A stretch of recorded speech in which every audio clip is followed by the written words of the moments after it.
We're here with Robert and Jamie, who are the NeilPryde sail designers. Hi guys. Hey. Thanks for your time. First of all, guys, we just want to maybe if you could talk to us a little bit about the process that both of you go through on designing a sail, from like designing a prototype all the way through to the graphics. Okay. Yeah, I think what it's actually to just kind of understand how the process works. It's we actually almost, not almost, we are working the other way around, because what's special here is that Jamie, it's not just a graphic designer that you would normally work on the sails with, where the graphic designer is somebody who comes pretty much at the end and just puts the graphic on a sail almost as you would on a billboard or something. Jamie, it's actually a product designer. So we actually start to work together at the very, very beginning. Even before the functional prototyping and testing begins.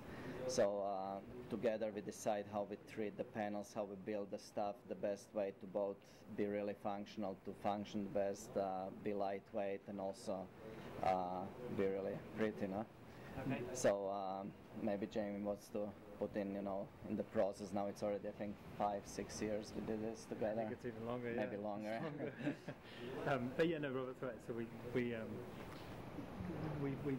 start with well, for me, it's about starting with a visual language that's going to be the theme for the whole collection. And and obviously now it's very graphical because we're using these new printing technologies and are continuing to push those. But there's also a lot of sort of talk about just construction and the detailing and how we can continually sort of improve the product and feel of the sails. And then obviously Robert engineers them to perform amazingly and to keep performing better.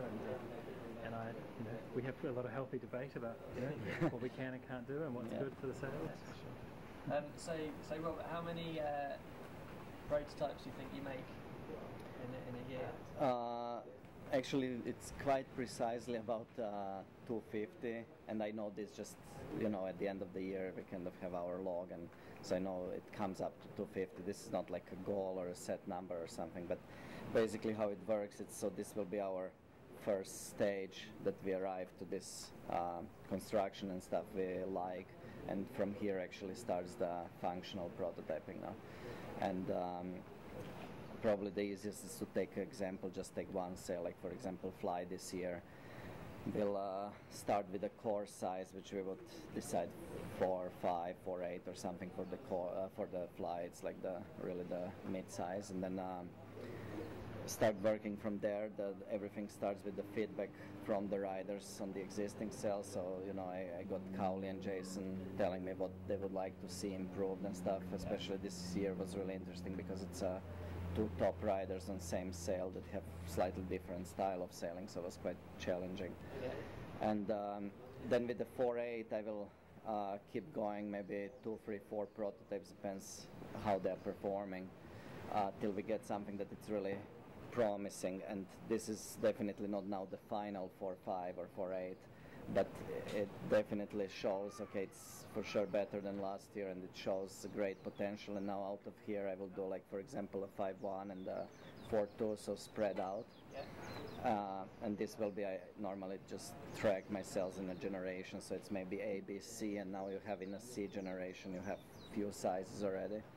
And now these get tested, usually even taken out of Maui a lot of times, just to see some other conditions. If Cowley goes home, he takes some cells with him, and now after this it's a more feedback, and then you go another generation or two, depends how it goes, and then you come much closer, and then you're already at the point where you are really happy with the 4.8, 4.2 and the 5.1, and now you always build, we normally build every single size, we build every prototype, and they get tested as well. And usually if you got your range covered with the 3-4 really good cells, the rest will be good, but sometimes you have to adjust, especially when you go to really small cells. All of a sudden you find out you want to soften them, increase the range or something, so you could have, like, for example, the bigger sizes will be a generation E or something, and then you have Fs that are small ones, which is just another step just to fix the things you really want to fix on the small cells and stuff.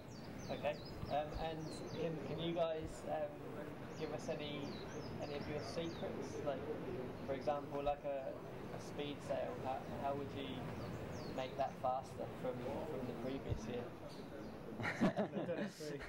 There is really not a single secret at all. It's a lot of it comes. I have to give great credit to the riders, because they are the ones that feed me with ideas as much as a complaints. So that's, but some of them are very good to explain what they feel. How the board is riding on the speed sail, especially. It's very important. Whether the board is flying or it's sticking, to find this right balance where the sail is really fast and it's easy to control and stuff. And then it's always based on a sail we have. So this is our base, and then we go another step to kind of tune a little things and stuff. And then there is also another thing which I really like doing, and this is kind of in this time of the year when you just finish the collection and after there is some free time to try kind of offspring stuff. And this is another thing I just purely kind of speculate, something I wanted to try for a long time, and it might be really not good at all. Yeah. But some of these ideas really brought some great stuff, like a wide sleeve sails some years back was one of these things, or a special clue designs, and that's kind of a time when you just kind of shoot a little bit off and try some more weird stuff, but there is not a single secret to say. Okay, brilliant. Thanks both for your time.